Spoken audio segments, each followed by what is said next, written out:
Розділ 17.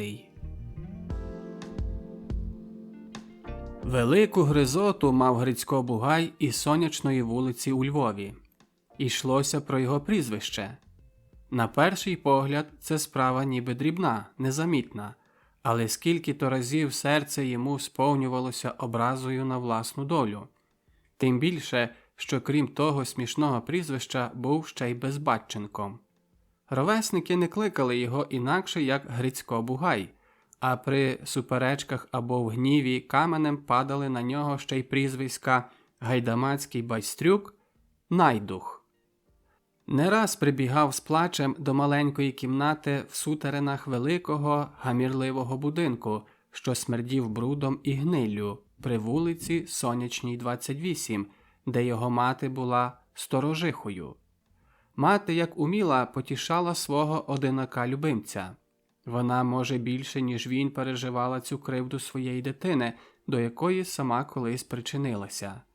На ціле життя залишилася їй у душі незагоєна рана після того, як той, з ким вона снувала думки про спільне краще майбутнє, відійшов у пам'ятний листопад 1918 року, щоб більше не вернутися.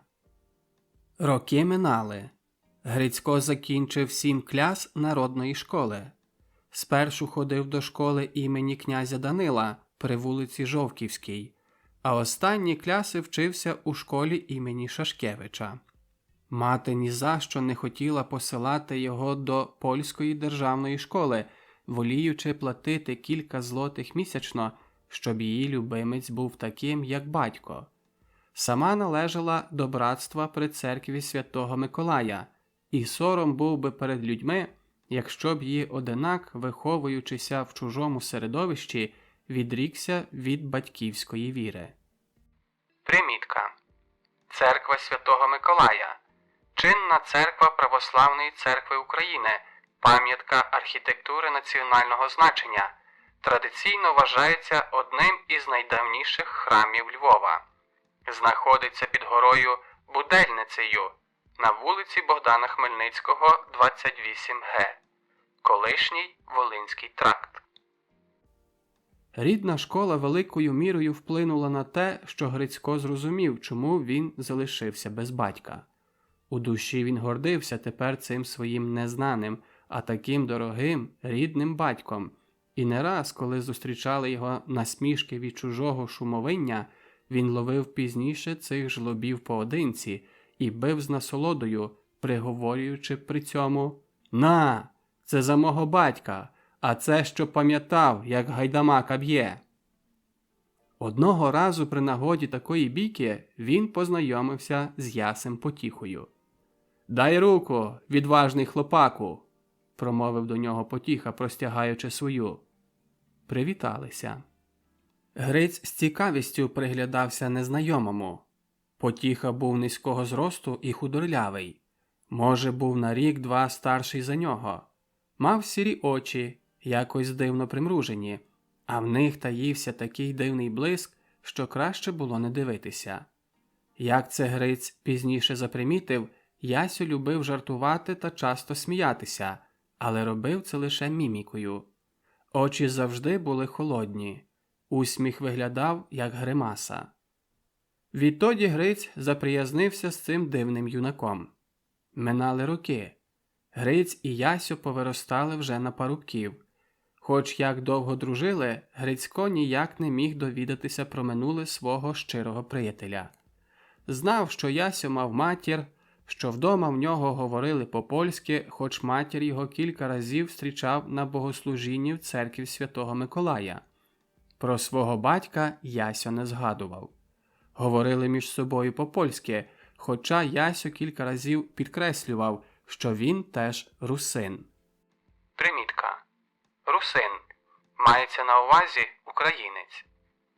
Грицько, закінчивши школу, термінував у шефського майстра, де й згодом залишився працювати як челядник. Ясю працював механіком в автогаражі при вулиці Кохановського. Примітка. Вулиця Кохановського – це сучасна вулиця Костя Левицького. Часто розмовляли на різні теми. Ясьо, може, найбільше цікавився історією України, що її у вільні хвилини буднього дня або неділі прочитував йому Грицько. Так прожили друзі до пам'ятних вересневих днів 1939 року. Без ентузіазму прийняли визволення, принесене старшим братом зі Сходу. Та не довелося їм разом пережити 22-місячну большевицьку окупацію. Восени 1940 року відбувся перший набір до Червоної армії, і тоді пішов також Грицько-Бугай. Не уявляли собі раніше, яку зустріч, несподівану зустріч, зготовить їм доля незабаром. Розділ 18. Зима з 1941 на 1942 рік була чи не найлютіша за останні 10 років. Дошкульно відчули її неприготовані до такої гострої зими німецькі армії на Сході. Як марево, зависла над ними картина поразки Наполеона сперед 130 років. Сотні, тисячі людей гинули серед снігової заметілі від стужі, морозу. Далеко висунені німецькі дивізії опинилися в загрозливому положенні без постачання харчами і боєприпасами. Замерзла в холодильницях моторів вода. Стояли сотні, тисячі унерухомлених морозом танків, автомашин, гармат. Воліклися на захід німецькі з'єднання, що відступали. Щораз шарпали їх новоприбулі із Сибіру добірні совєтські далекосхідні дивізії. Завзяті бої велися вздовж розтягнутого на 2000 кілометрів фронту на сході Європи. Як оточений зграєю злющих собак ведмідь, відгризалися німецькі частини від несподіваних наскоків большевицьких з'єднань. Незважаючи на зручні маневри головної квартири командування німецьких армій, не вдалося запобігти на різних відтинках Східного фронту трагічним ситуаціям. Така постала теж на південному відтинку Східного фронту в половині грудня 1941 року між Харковом та Азовським морем на так званому Донецькому фронті. Уже тоді почали загострюватися відносини між вермахтівським ОКВ та проводом німецької НСДАП Гітлера. Примітка.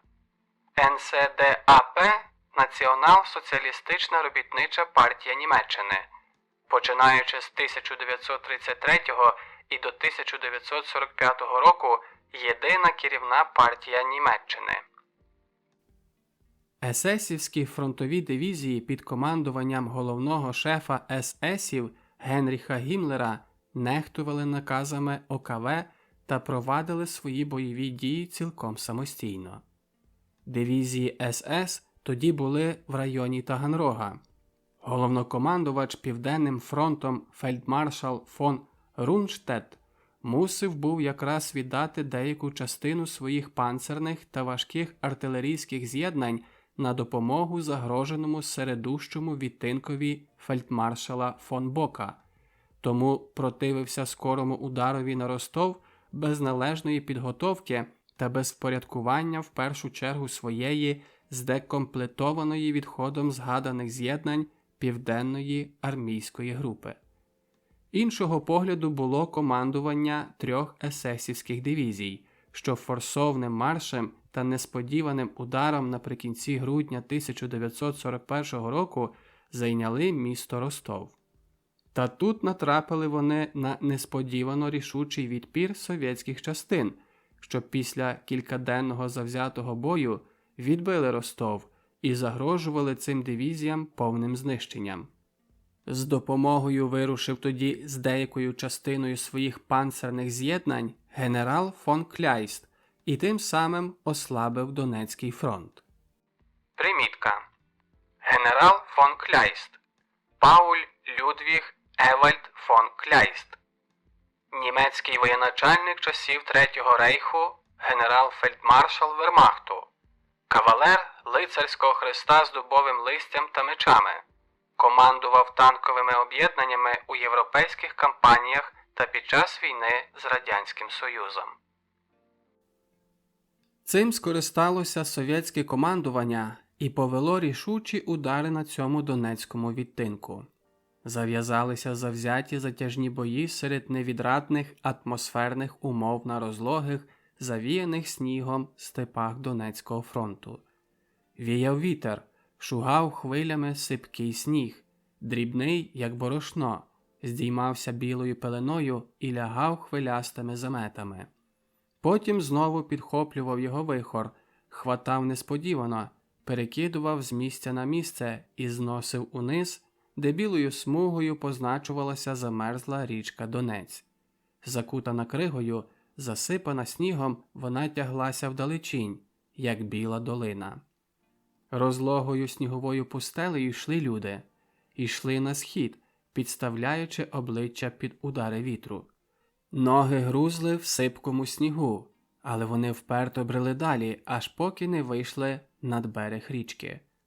Пролунала команда, заворушилися жвавіші люди, розсипуючися вздовж берега. Загули позаду мотори повзів, що саме наближалися. Задзвеніла сталь гусениць. З півночі дув вітер і вривчасто свистів у засипуваному снігом сухому бадилі бурянів. Щось чорніло вдалині на високому протилежному березі. Може, це ворожі становища? Тут, зліва і справа, за засніженими горбками, прилягли свої. Може, за хвилину холодне повітря загримить громом пострілів, застогне земля, злетять угору чорні фонтани вириваних брил, зацокотять кулемети, поліється кров. Тим часом спокій. Лише вітер безперервно мете сухим снігом та виє вовчими голосами. «Бодай тобі здохнути! Хіба тут здурію?» З пересердям, сплюнувши набік, голосно сказав Іван Потіха, кладучи на засніжену землю свого кулемета та завзято забиваючи по-фірманськи руки. «Дай спокій, не клини, бо і так нічого з цього не вийде.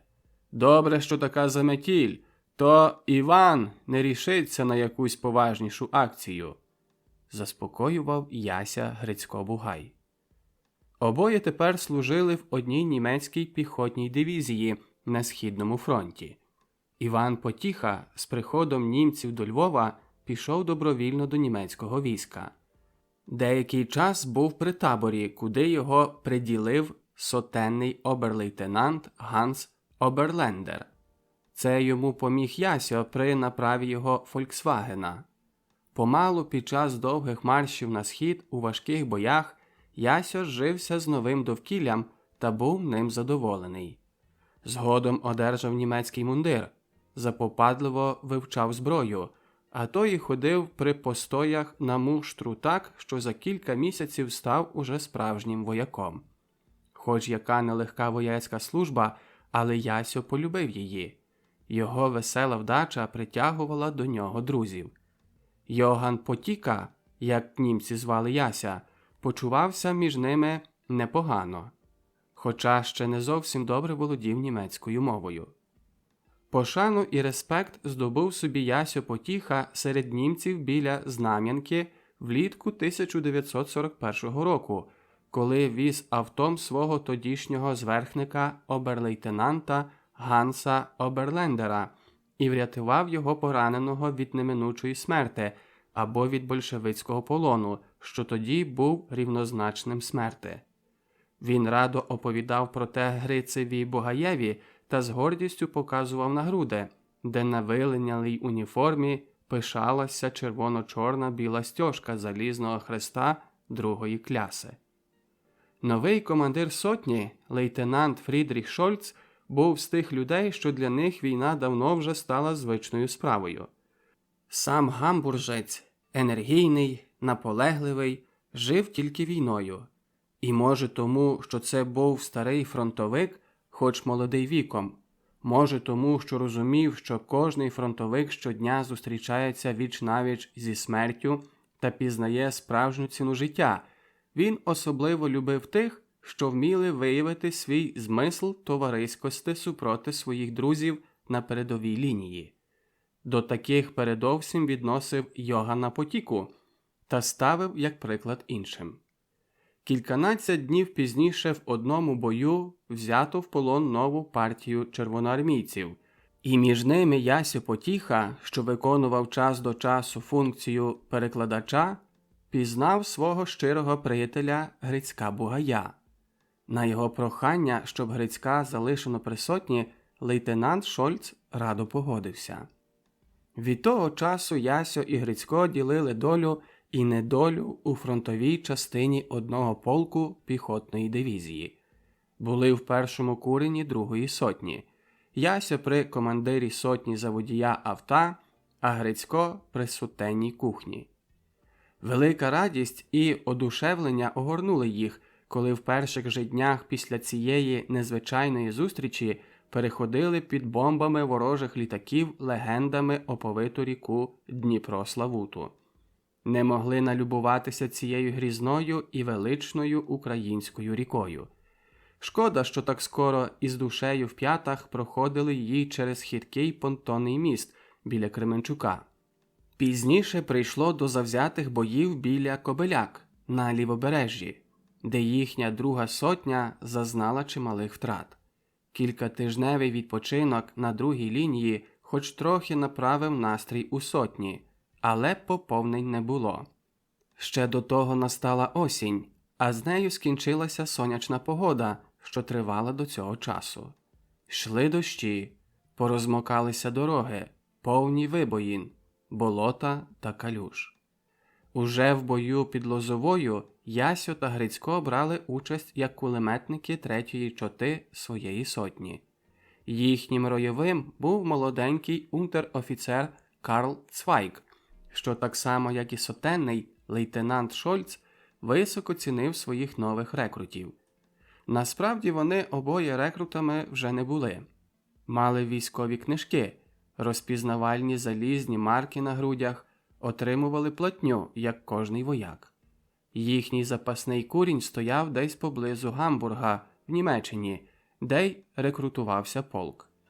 Змушені не дуже скорим та недостатнім поповнюванням з декомплектованих бойових частин, поодинокі командири радо приймали у свої ряди принагідних добровольців, здебільше перебіжчиків червоноармійців, і пізніше їх, на бажання, оформлювали на рівні з німецькими вояками.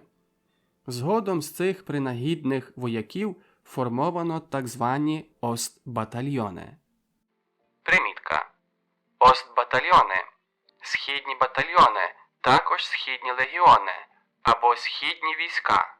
Це добровольчі військові формування у складі сухопутних військ Вермахту, що комплектувалися особами з числа громадян СРСР, колишніх радянських військовополонених, призовників та добровольців, і брали участь у бойових діях під час Другої світової війни. Але дехто залишився при своїх перших частинах до кінця війни і ділив з ними долю і недолю аж до упадку Великонімецького рейху. Багато полягло на полі слави в кривавих боях на довжелезному Східному фронті. Ясьо і Грицько вже 2 місяці ділили вояцькі злидні фронтового вояка. Після осінньої сльоти настала рання і сувора зима. Офензива, що розпочалася в перших днях німецько-большевицької війни, продовжувалася. Не помагала щораз більша завзятість червоноармійських груп із самовбивчих з'єднань, що до останнього набою держалися на своїх заздалегідь на загибель призначених позиціях. Для таких справді пощади не було. Розлючені німці, здобувши такі становища, дотла винищували вцілілих оборонців. На початку грудня 1941 року дивізія зайняла становища на південь від Ізюма вздовж Дінця. Перші її авангардні частини дійшли до річки вранці 12 грудня. Між ними і сотня лейтенанта Шольца, де були Іван Потіха та Григорій Бугай. «Здається, над цією калебанею задержимося надовше», – сказав Ясьо і ще з більшим завзяттям почав вибивати зашпори з рук. Заметушилися в сніжній заметілі люди, розбіглися вістові, старшини видавали накази, і за хвилину задзвеніли лопати та кайла об замерзлу землю. Коли десь близько полудня снігова хуртовина вщухла, вздовж правого берега річки чорніли вже на білому снігу великі чорні ями для бункерів, схоронищ і скорострільних становищ, від яких, як чорне павутиння, розбігалися в два протилежні боки стрілецькі рови. Коли розпогодилося, здвоїлася праця при укріплюванні становищ. Звожено дерево на будову бункерів, гуділи мотори тяглових машин, везучи боєприпаси, харчі. Заїздили з грюкотом сталевих гусениць на зимові оборонні становища величезні танки, маскуючися великими кучугурами снігу. Вдень і вночі виходили через замерзлий Донець бойові патрулі і ударні групи, шукаючи на передпіллі ворога. Часто роботу при укріпленнях переривала густа артилерійська пальба, що змушувала людей шукати сховку в недокінчених бойових становищах. Та це аж ніяк не переривало запопадливої праці при будові укріплень, а може, ще лиш додавало охоти. Сотня лейтенанта Шольца окопалася над самим берегом, що прямовисно спадав до ріки.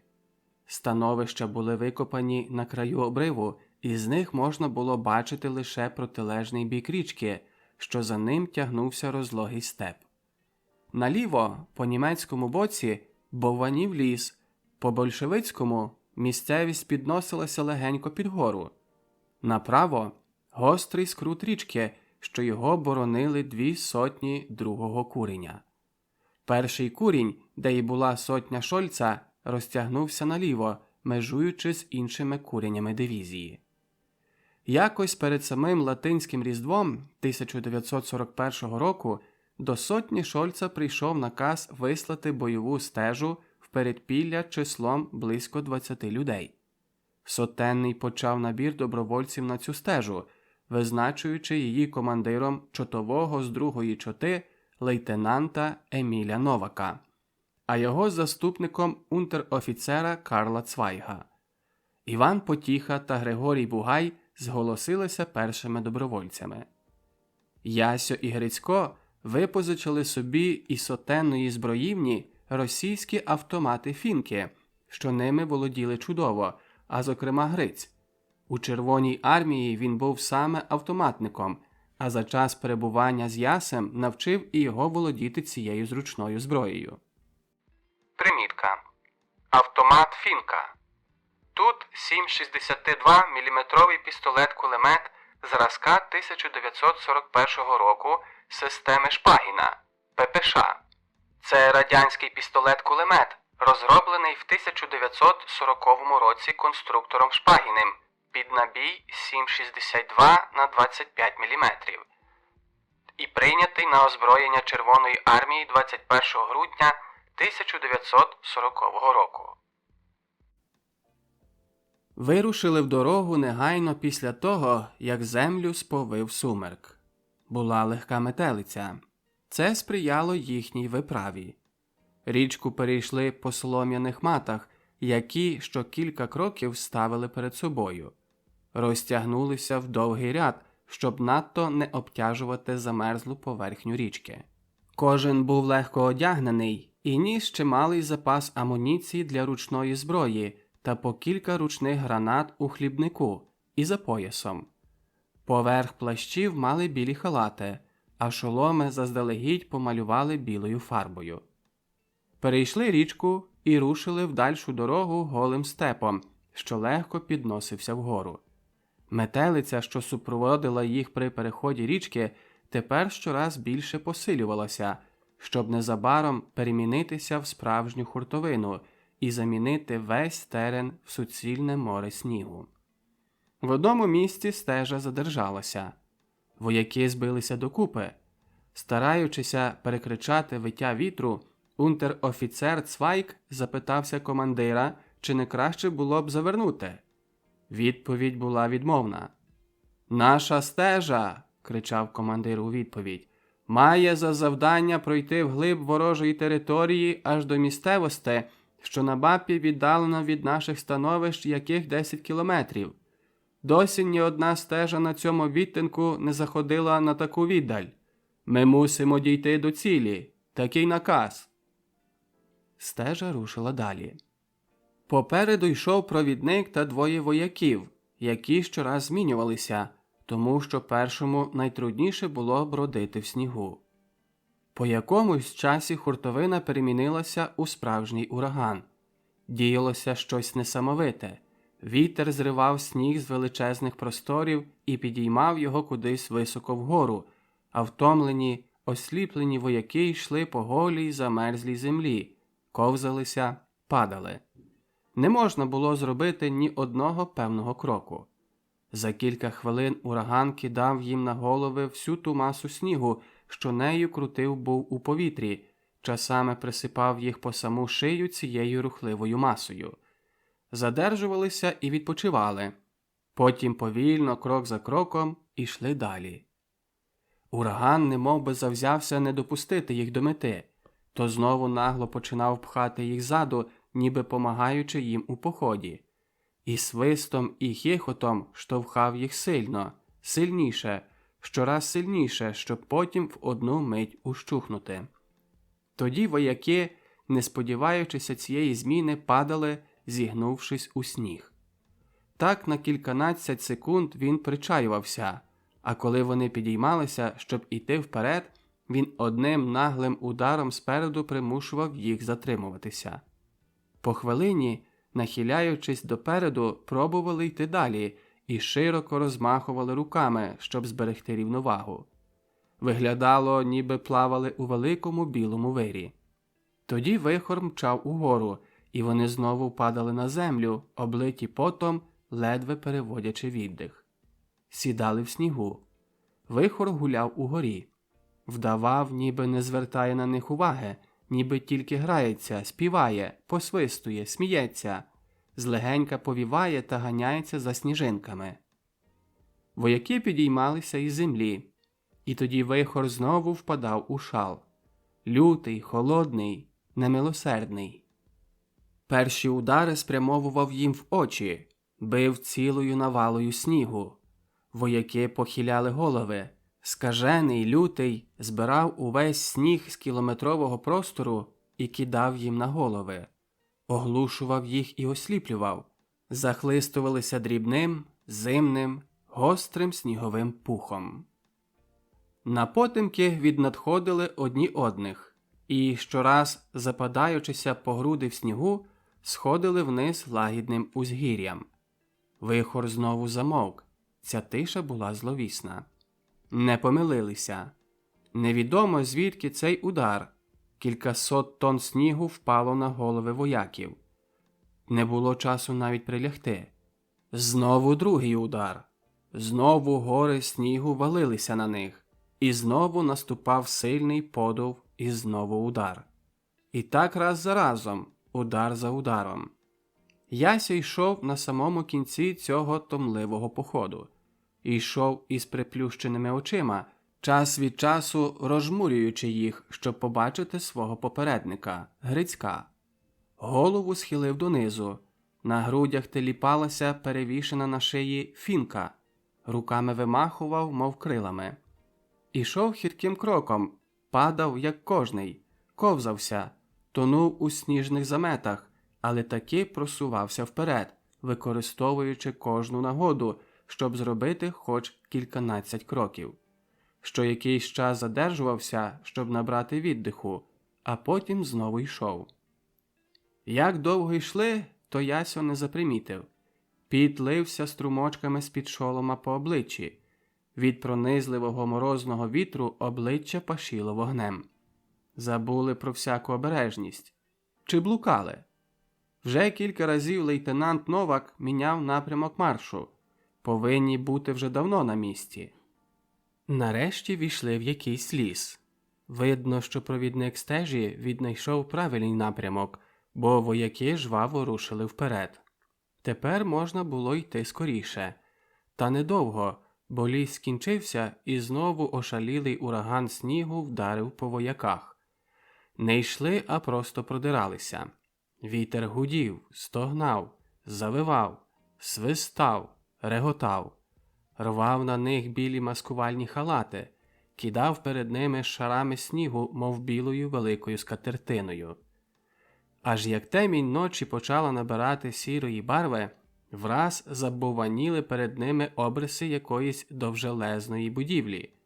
Ще декілька кроків, і стежа опинилася перед великим колгоспним амбаром, що їх стільки по всій Україні. Увесь засипаний снігом стояв упоперек їхньої дороги. Розділилися на дві частини, шукаючи входу до середини. Половина стежі, де були Ясьо і Грицько, підійшла попід стіною шопи до її рогу. За рогом знову зустріла їх хвиля снігу і вихру. Схилившися, підлізли під величезні двері амбара. Хвилину прислухалися, а потім унтер-офіцер Цвайк шарпнув дошки брами, що відставали. Спорохнявіле дерево легко подалося. Прислухалися. Нічого, лише свист вітру. По одному вповзли до середини. Було затишно, приємно. По хвилині надійшла друга половина, що обійшла амбар довкола. Люди з полегшою відітхнули, були щасливі, що знайшли тихе місце. Хтось блиснув лямпочкою, але суворий голос командира стежі привів усіх до порядку. Перешукали цілий амбар, повен збіжжя та соломи. Визначивши стійкових, командир стежі наказав решті вояків відпочивати. Високо вгорі, на величезній купі вимолоченої соломи, в мокрім одязі полягали щільно один біля одного. Стійкові щогодини мали змінюватися. На Яся і Грицька припала стійка аж коло полудня, тож, зарившись глибоко в солому, поснули, мов забиті. Те саме зробили інші. На дворі почало світати. Снігова метелиця помалу вщухала. Сильне, настирливе шарпання за плече збудило Яся зі сну. Встав, поправив на собі спорядження, зарядив автомата. Збудив Грицька. «Вставай! Наша черга!» сказав і сунувся по соломі вниз. Біля дверей сторожив стійковий. Ясьо змінив його. В амбарі панував присмерк. Крізь щілини поміж дошками проблискувало денне світло. На дворі було тихо. На сніжному полі іскрилося сонце. Десь не дуже далеко почувся гамір і гудіння моторів. Ясьо прислухався. «Іван Комт!» Примітка. Німецькою. «Івани йдуть!» сказав попередній стійковий. «Можеш побачити, он там драбина, а тут далековид!» додав, видряпуючися на леговище. За хвилину надійшов ще сонний Грицько. Ясьо виліз по драбині під дах, де поміж дошками був малий отвір. Притулив обличчя до щілини і побачив ген далеко перед собою обриси завіяних снігом будинків, поміж якими навіть голим оком можна було розпізнати чорні цяточки людей. Звідси нісся гул моторів та лоскіт сталевих гусениць по замерзлій землі. Видно, що під фронт під'їжджали свіжі частини.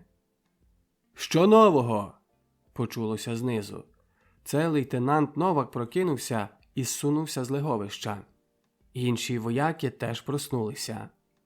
Ясьо зліз з драбини, а його місце зайняв лейтенант Новак. «Йоган! Повна готовність! Івани йдуть!» Почувся з драбини голос Новака, і сам він почав скоро злізати вниз.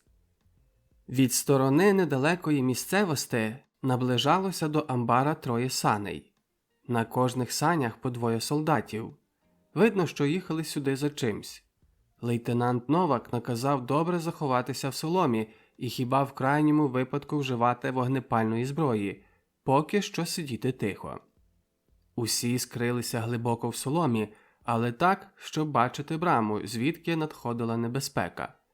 Жвавіше забилася кров у жилах, притишеним став віддих, лише серце почало стукотіти голосніше. Ясьо і Грицько залізли глибоко в солому і поробили і собі отвори для спостереження. Мовчки лежали з готовими до стрілу фінками.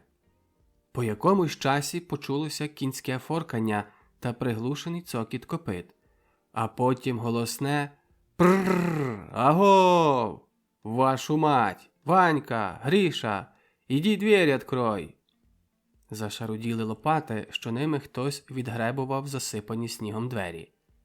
Яскраве денне світло вдерлося крізь навстіж відчинену браму і залило середину амбара. 20 пар очей з-під куп соломи напружено слідкували за рухами 6 постатей, одягнених у сірі шинелі. Ті не відчували на собі цих поглядів і вели себе зовсім свобідно. І тут сталося щось неймовірне. Один із солдатів, видно старший, заговорив: «Міша, Ванька, давай солому на сані, а ми з Грішей здесь побалуємося.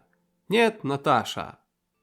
Тут він схопив одного з 2 солдатів, що стояли біля нього, за руку і сильно притяг до себе.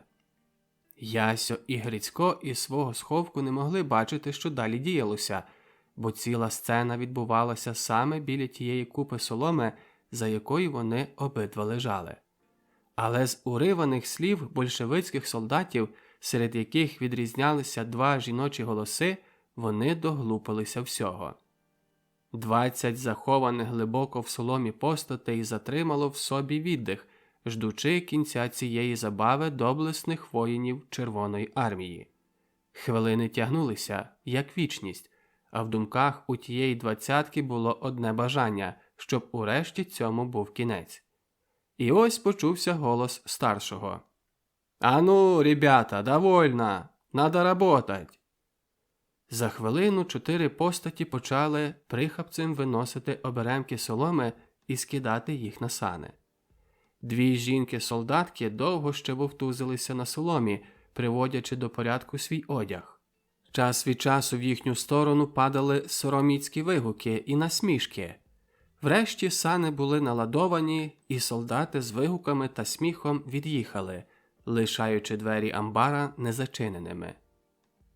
Ще хвилину панувала всередині амбара тиша. Її перервав лейтенант Новак, вилізаючи зі своєї криївки. Не вспів він і до половини тіла висунутися із соломи, як з надвору знову почувся тупіт кінських копит і людські голоси. З прокльонами, сміхом і лайкою прибула нова партія. Кілька солдатів увійшло до амбара, а, завваживши в соломі лейтенанта Новака, подумали, що це хтось із попередньої команди, і один з них крикнув: «Що ти? Опоздав?»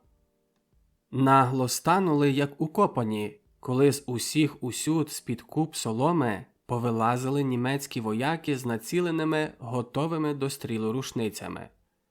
«Хенде хох!» Примітка. Німецькою. Руки вгору. Голосно крикнув лейтенант Новак, підходячи до передніх червоноармійців, і дав наказ своїм воякам вибігти на двір, щоб захопити решту. І тут саме почалося. Хтось із червоноармійців з піднесеними руками крикнув: «Германці!»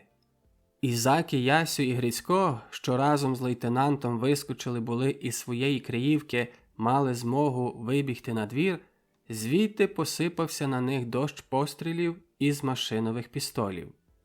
Вони відповіли одночасно із своїх фінок і прожогом вискочили на двір. Не рахували, скільки було червоноармійців.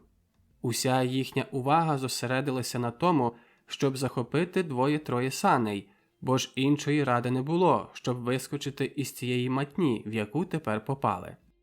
Напевно, так думала більшість вояків їхньої стежі, бо до них долучилося ще кілька, а унтер-офіцер Цвайк першим доскочив до саней, і заки візник зорієнтувався, короткою чергою машинового пістоля послав його на гіммель-командо. Примітка. Гіммель-командо мається на увазі важкопоранені або загиблі. Це була велика група для заготівлі соломи, бо саней було, може, з 2 десятки. Вояки стежі без наказів, без зайвої метушні, наче б усіма заволоділа одна думка, вискочили на 4 крайніх саней, не забувши потягти із собою тих кількох червоноармійців, що першими ввійшли до шопи. Рвонули наполохані пострілами коні, розбіглися у 2 сторони сани з людьми, мов зграя птахів, атакована хижим яструбом. Стежа із своєю добиччю під проводом лейтенанта Новака щосили прямувала на північний захід, де вдалині майорів ліс. Зате порожні сани, на яких сиділо по 2-3 червоноармійців, розсипалися по степу, а їхні наполохані пострілами коні мчали, мов вихор, у бік села. Десь у половині дороги до лісу Ясьо, лежачи на дні саней поруч з Грицьком, побачив, як із села вискочило кількадесят верхівців та саней. «Напевно, погоня», – мигнуло йому в голові. Коні гнали, мов навіжені. З-під копит летів густо замерзлий сніг. Легко пливли по замерзлому снігу сани. З коней бухала клубами пара. У вухах свистів вітер. Врешті спасений ліс. Легше відітхнули.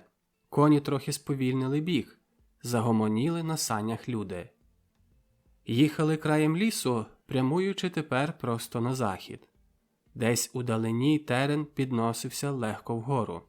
Яке ж було їхнє здивування, коли після півгодинної скорої їзди виїхали наверх цього узгір'я і побачили в долині річку Донець, а за нею німецькі становища, звідки на їх вид почулися короткі черги кулеметів. Вистрілено умовлений знак – зелену ракету. Ще якийсь час і 4 наповнених вояками саней переїхали з замерзлий Донець, минаючи здивованих стійкових. Ще того самого вечора стежа вернулася до своєї частини, все-таки не виконавши свого завдання. За цілу ніч, як виявилося, вони пройшли всього-навсього 7 кілометрів. Із свідчень полонених червоноармійців довідалися тільки, що цей відтинок фронту займають свіжі дивізії з глибини Совєтського Союзу. Тому і загоріла тепер праця вздовж лінії Дінця. Розділ 19. Найважливіша річ – вкопатися, втиснутися в надро землі якнайглибше, заритися під її святе, охоронне покриття, обложитися штучними і природними заборолами. Працювали із запалом, з посвятою без перерви, мов у гарячці. Вогневі нащупування ворожої артилерії були короткі, нерегулярні, але все ж дошкульні. З дверей, з дощок і з долівки порозбиваних нечисленних у цих околицях хат, з потрощених бортів автомашин, а то й із скриньок від артилерійських набоїв будували примітивні леговища всередині глибоко вкопаних в землю бункерів. Пилка, сокира, лопата і кайло – ця дефензивна зброя вояка скоро змінила вигляд місцевості, зробила її схожою на крутовиння. Постало підземне селище озброєних до зубів людей. Метушня не вгавала навіть уночі. Свідомість, що незабаром почнеться, тяготіла на відділах. Приготовлялися сотні курені полки. Гармати, ешельовані, побатарейно втерені і зручно масковані, грозили жерлами своїх дул. Гранатомети були оточені стиртами амуніції. Дрімали по амуніційних долах гори гарматних набоїв. Рушниці, автомати, ручні кулемети, особиста зброя вояка зберігались у стоянках підземних бункерів, відпочивали як театральні реквізити перед прем'єрою. І справді, настрій був такий, як перед великим театральним видовищем. У затишному місці, на дні якогось яру, поблизу головного санітарного пункту, притулився притрушений снігом чималий цвинтар. Малі могилки замерзлої землі, під якою доволі плитко спали вічним сном полеглі. Дерев'яні хрестики із дощинок від амуніційних скринь, з написами чорною фарбою. На цих хрестиках тут і там коливаються під подувом вітру прострелені сталеві шоломи. На землю падала ніч. У полках, куренях, сотнях, чотах вирушали на становище нічні подвоєні стійки. Вояки, визначені на стійкових, упорядковували своє спорядження.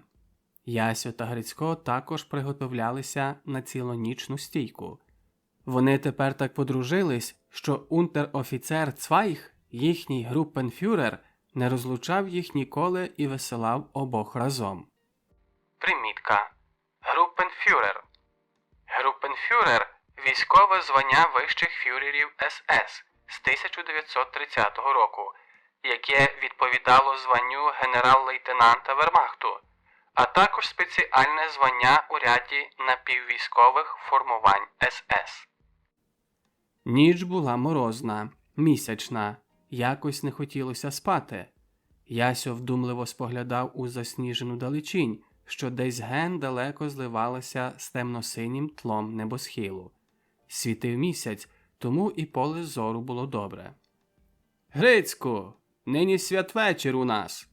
Якось меланхолійно сказав Ясьо до Грицька, що сидів на амуніційній скринці і покурював з рукава цигарку. «Так!» – відповів Грицько, і знову настала тиша. Але по хвилині Ясьо заговорив своїм львівським жаргоном. «Так, там, братія, десь п'є горілку, аж голова йде обертом, а ти, людино, бідуй. Пригадуєш собі, Грицьку, як вчив мене по-українськи, як ми разом ходили колядувати? Ех, нема ліпшого, як наше Різдво». Замовк Ясьо. Не відзивався зайнятий своїми думками Грицько. Ніч добігала кінця. Сірість світанку прислонювала сніжно-біла імла над замерзлим Дінцем. Десь просоня зацокотів кулемет. Далеко на півдні фронт гуркотів громовицею. Сусідня застава і собі раптово перерізала з кулемета сіро-олив'яну стіну мряки. І раптом світанковий настрій сколихнув нагальний артилерійський залп. Кількасот гармат і стільки ж гранатометів розпочали свій концерт. Повітря наповнилося оглушливим гуркотом і ревом.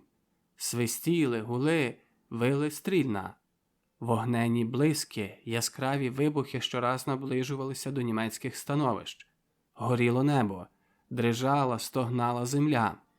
На довгий відтинок фронту над Дінцем летіла злива заліза. Большевики приготовляли наступ. Ясьо і Грицько притулилися міцно до стіни становища. Немов заїлі собаки, набріхували німецькі 2-сантиметрівки, гриміла артилерія. Скоростріли пороли повітря короткими енергійними чергами. Червоні намиста світляних куль витягувались в довгі параболі, линули одні за одними, яснішали і гасли, як метеори. Часто вгору вилітали червоні, зелені, білі ракети, щоб по хвилині заясніти яскравістю кінцевого спалаху і згаснути. Їдкий дим від поблизьких розривів наповнював окопи, де стояли Ясьо і Грицько.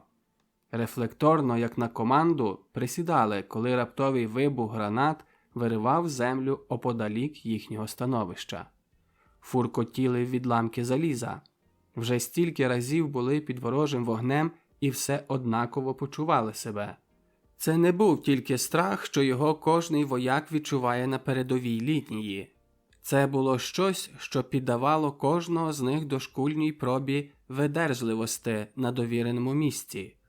Ураганний вогонь артилерії завжди спричинює певний убуток відпорності вояка. Навіть такого, що готовий свідомо прийняти смерть, якщо б вона прийшла скоро. Важкий вогонь артилерії – це щось більше, як смерть. Це повільне очікування смерти. Це атака на дух бійця, яка більше заломлює вояків, ніж інші, може і небезпечніші. Примусова пасивність, з якою вояк приневолений спостерігати і переживати те, що перед його очима діється, будуть в його голові панічні думки. Тоді вистачить дрібнички, щоб найбільш загартовані в боях люди стали юрбою, яка шукає порятунку в панічній втечі. І навпаки, досить у таку хвилину і малого підйому на дусі, прикладу когось із авторитетних людей, і ті, що були хвилину тому боягузами, можуть стати в одну мить героями. Саме в такому загрозливому стані психічної перенапруги застав Яся і Гриця їхній сотенний командир, лейтенант Шольц, що в товаристві невідлучного вістового проходив уздовж становищ своєї сотні, підкріпляючи на дусі своїх вояків. «Як справи?» – запитав обох, а по хвилині, наче б хотів розвіяти їхній страх, додав: «Нічого страшного. Іван вдарив на наші курені на правому крилі, переправляючися на наш бік річки. Там ідуть завзяті бої. Наш відтинок він хоче придушити до землі. Йоган!» – звернувся Шольц до Яся. «Ти залишишся тут, а він...» – при цьому вказав на Грицька. «Хай піде по ручний кулемет». Ясьо із своїм характерним усміхом на обличчі, з такими, як завжди, безвиразними очима сказав не то до Грицька, не то до себе: «Наш старий добрий хлоп! Ясю, ти підеш по машинку?» «Чому я? Адже він тобі сказав». «Казав мені, але йти ти. Я не можу. Маю якесь дивне перечуття. Піди, я прошу тебе».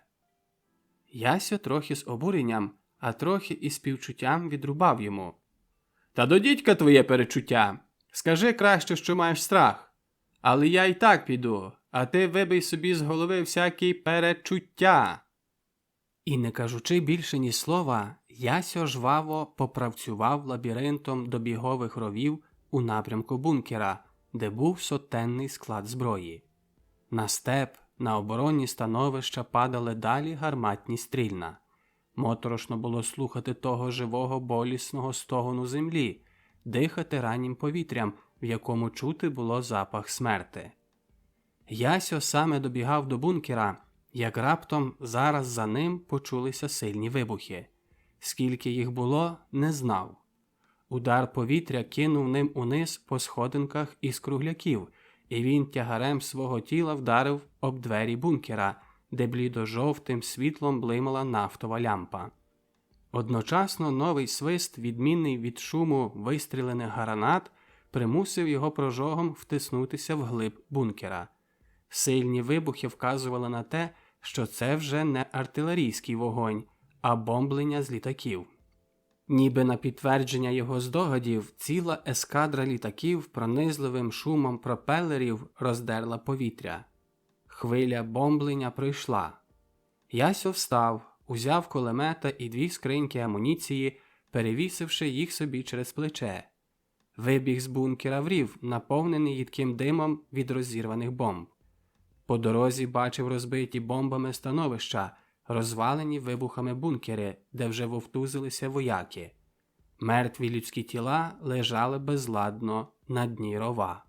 Ще хвилину тому злість брала Яся на Грицька, а тепер сам чогось став неспокійний, щось здавило йому віддих, і він, незважаючи на перешкоди, прискорив кроку. Якась сила штовхала його в сторону становища, де кілька хвилин тому залишив був Грицька. Ще лиш один закрут і... станув, мов у землю вкопаний. Щось ніби обухом вдарило його по голові, підкосило ноги. Сів безсилий на дно рова. Крик жаху і болю застряг йому в горлі. «Грицьку! Грицьку!» – крикнув врешті Ясьо пронизливим голосом. Смертельна блідість, очі в стовп, подертий на шматки мундир, кістки ніг стирчать крізь пошарпану шкіру, і кров, кров. З протятих жил на шиї цівкою била ще кров. Ясьо приклякнув біля Грицька, безрадний, онімілий, нездібний дати йому поміч, що і так уже була б зайвою. Опер голову об замерзлу стіну рова і завмер. Був смертельно втомлений, покинули його сили і думки, а серцем торгав невимовний біль. «Так, як твій батько!» тихо шепнув Ясьо. Десь далеко в степу на сході за Дінцем розблисло з-поза обрію золотисте ранішне сонце.